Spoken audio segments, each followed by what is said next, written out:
ဒီနေ့စင်ကာပူကကလေးတွေအကြိုက်ပေါ့နော်ဝသားကျွတ်ကြော်လေးလှုပ်တဲ့နီးကိုကလေးကိုတင်ပြပေးလိုက်ပါတယ်အမချက်သွန်ဖြူထောင်းမယ်ဂျင်းကိုထောင်းမယ်ပြီးတော့ဆိုရင်ဝသားကိုအဲ့ချက်သွန်ဖြူဂျင်းထောင်းထားတာလေးထည့်မယ်စားရဲ့ချိုမုတ်ရဲ့ပေါ့နော်စင်ကာပူမှာတော့ချိုမုတ်မသုံးတဲ့အတွက်ချက်သားမုတ်သုံးလို့ရတယ်ပြီးလို့ရှိရင်အယောင်ရဲလေးဖြစ်နေတာကြောင့်မလို့ငရုတ်သီးမုတ်လေးနည်းနည်းထည့်ခြင်းထည့်လို့ရတယ်ပေါ့နော်ကျွန်တော်တို့ဒီမှာဆွနစ်မုတ်လေးပဲထည့်ထားတယ်စင်ကာပူထဲမှာလည်းအယောင်တင်မုတ်သိမ့်မသုံးဘူးပေါ့နော်ပြီးရင် QC ထည့်တယ်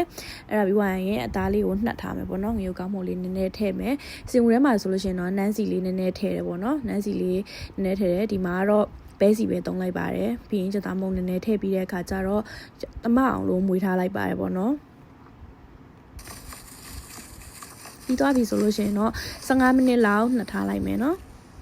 15မိနစ်လောက်နှက်ထားလိုက်မယ်သုံးပေါက်နိုင်ဝက်လောက်နှက်ထားလို့ရတယ်ပြီးရင်ဒီမှာ air fryer သုံးပြီးပေါ့နော်ကလေးကိုတစ်ခါတည်းပြပေးလိုက်တယ်စင်ကာပူထဲမှာက air fryer တွေကို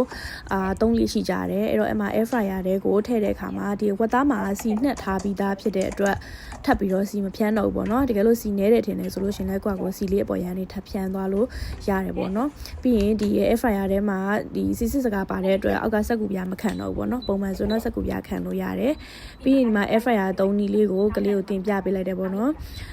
ကိုချက်မဲ့ဥစ္စာပေါ်မှာမူတည်ပြီးတော့မှ function တွေကိုရွေးသွားလို့ရတယ်ပြီးရင်ဒီအပူချိန်တွေကိုလည်းရွေးသွားလို့ရတယ်ပေါ့နော်အပူချိန်ကိုလည်းဘယ်လောက်ကြာချိန်ထားမလဲဆိုတာဟာတွေကိုရွေးပြီးတော့မှ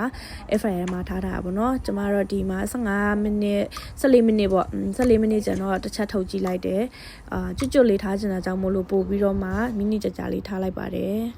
စင်ကာပူနိုင်ငံကိုအကျွေးစနစ်နဲ့အိမ်ကူလုံးနဲ့ပေါ့နော်အဖိုးဖွားကြီးကလေးထိန်အလုပ်တွေနဲ့သွားမဲ့ညီမတွေအမတွေရှိတယ်ဆိုလို့ရှိရင်လာရောက်ပြီးတော့မှ Ruby Queen ကိုဆက်သွယ်မိမြန်းနိုင်ပါတယ်ဖုန်းနံပါတ်ကတော့3999293169ဆက်သွယ်နိုင်ပါတယ် Viber WhatsApp Telegram အကုန်လုံးရှိပါတယ်ရှင်ဒီမှာကတော့အကျွေးလက်ဖြတ်ဖြစ်တဲ့အတွက်ငွေကြေးတစ်ပြားတစ်ချက်မှသွင်းစရာမလိုပါဘူးအသက်23နှစ်ကနေ38နှစ်အတွင်းခေါ်ပါတယ်တကယ်လို့အသက်23မပြည့်သေးတဲ့သူပဲဖြစ်ဖြစ်38ကိုကျော်နေတဲ့သူပဲဖြစ်ဖြစ်ပေါ့နော်စင်ကာပူနိုင်ငံကိုသွားချင်တယ်ဆိုလို့ရှိရင်လည်းဒီဖုန်းနံပါတ်ကနေပြီးတော့မှအသေးစိတ်လာရောက်စုံစမ်းမိမြန်းနိုင်ပါတယ်ရှင်လူဟောင်းလူသစ်အကုန်လုံးခေါ်ပေးပါတယ်PVPJ အားလုံးရပါတယ်ရှင်